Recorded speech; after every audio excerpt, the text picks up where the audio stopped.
Welcome to BaytBushra. I'm Bushra and this is my home. On this cold day, I wanted to make something cozy and warm, and this is my favorite breakfast to make in the winter when it's just kind of gloomy outside and you need something like a warm porridge to satisfy your soul. So there are just very few ingredients. The first one is smeed khashin or coarse semolina. This is the brand that I have. You want to really read the label when you buy semolina because there is definitely a fine semolina and a coarse semolina. So I have this, and mine is like a light yellow color. I have some cinnamon, that's optional. You definitely need some butter and you need some water. That is it. So we're gonna start putting the cinnamon to the side. We're gonna start, have a small saucepan. This is a 1.5 quart saucepan. Okay, I need a couple tablespoons of butter. This is totally like to taste. 2 tablespoons for every cup of smeed. This is gonna go on the stove. I need to melt my butter. Once it's melted, you will put the semolina into the melted butter and you need to toast the smeed. The semolina needs to be toasted. That gives it so much extra flavor. Do not skip this step, okay? And then you're also gonna heat up 2 cups of water in the kettle, or you just need 2 cups of boiling water. So let's take this to the stove. There we go. Want to heat it gently. This is bubbling and kind of popping a little bit. I'm gonna put the smeed now.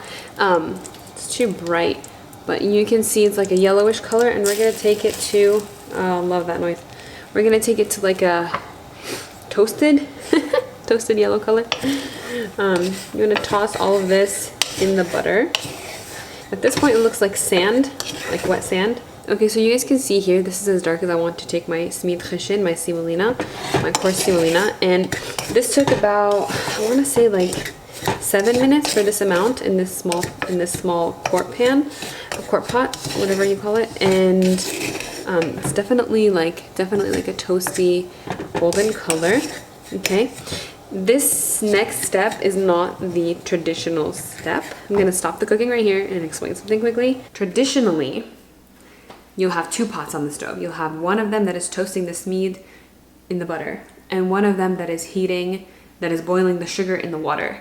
And when the smeed is toasted and all ready to go, the water with the sugar is boiling, you put the toasted smeed into the pot with the water. For me, like I said, 1 pot is enough for me. That's good.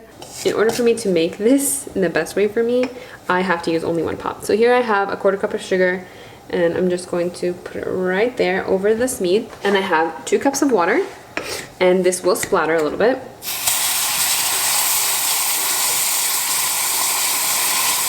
And you just mix as you add the water. And the water is a little bit, you might need to adjust the water too, depending on how thick or how thin you like your porridge, your Mamuniyeh porridge. And because smeed is a grain, what's gonna happen is, we've actually already cooked it as we toasted it, but what's happened is it's going to absorb the liquid and just bloom.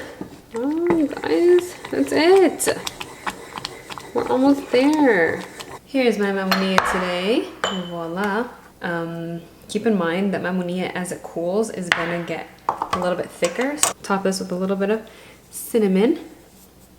I think that's essential to a Mamuniyeh flavor.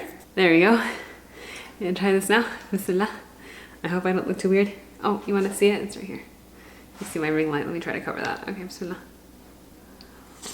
Mmm. Mmm. Mmm. Yum. It's cozy. It hits you right in the soul. It's like childhood rainy days. Why am I looking at myself? I haven't done this in a while, clearly. A lot of people like to add like shredded mozzarella cheese for that extra like Mamuniyeh pull. I don't like it. I feel like it gets stuck in my throat, so I don't like it. So you can totally do that. And the recipe for this Mamuniyeh is in the description box below. A blanket, my Mamuniyeh, my Netflix, and then it'll be the best morning. Alhamdulillah. Thank you so much for watching. I appreciate you one last time, and I will see you next time, inshallah.